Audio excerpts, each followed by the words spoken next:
So perimenopause is the time in our life 4, 7, 10 years. 7 years if you're a white female in America. Perimenopause symptoms average 10 years if you're a Black female in America. So what are you looking for in perimenopause? Early perimenopause, let me say perimenopause and the menopause transition is not, like I said, a period thing. It starts off as a brain thing for sure. Because perimenopause, I'll hear providers say, well, it's a decline in your estrogen. It is not a decline. It is an insane roller coaster ride, the perimenopause. And then as you get closer to the menopause, then it's smoothing out and lowering, smoothing out and lowering. But the madness in peri is what we can feel every day.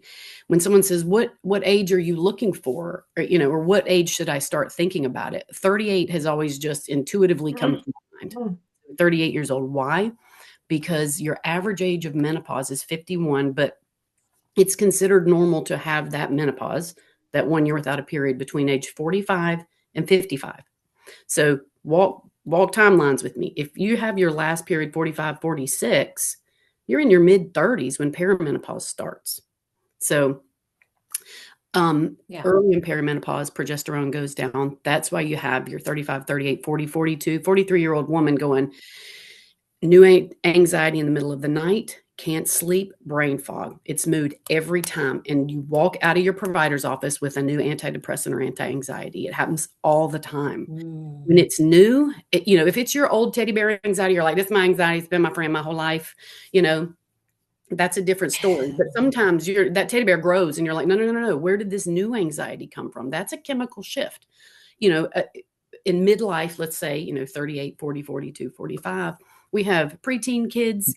We have husbands that have been our husband spouses, for years. We have that same job.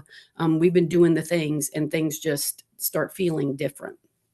So perimenopause is the transition. And menopause is the day. The word postmenopause just means you made it after that 365th day, which putting in interventions during perimenopause is huge to protect you and us for menopause and after. So in like the last 3 minutes, she told me things I had no idea. You're not hearing, I don't hear any of this. I see Shelly going, I didn't know some of just the basics around it. It's kind of the big monster. Yeah, I see the thumbs up that and we are creating our own narrative. And certainly if you're just hearing people going through it, we're just picking up little tidbits from girlfriends who are.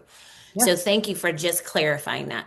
Do you want to talk a little bit about the brain fog? I mean, I think the brain fog tends to be you said it's like an early marker. And so I'd love to talk a little bit more about the brain fog and how to, is that reversible? I don't know. Like, how do you support women around that work? Anxiety, brain fog, irritability, right? Yep, absolutely.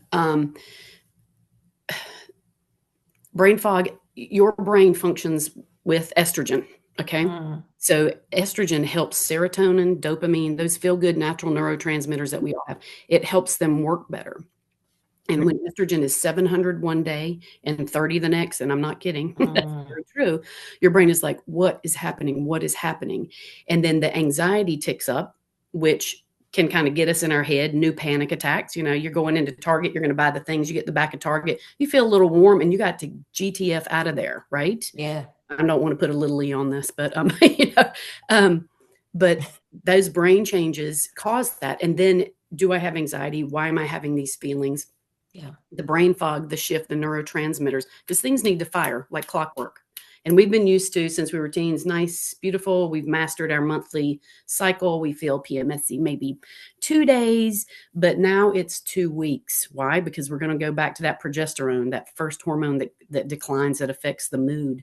And that is where the brain, the sleep, all of that kind of come into play early on. So quick, my patients will say, does this ever end? It absolutely does. And when I say it does, when we're off that roller coaster of 7, 10 years and it smooths out, lots of women say, I'm better now.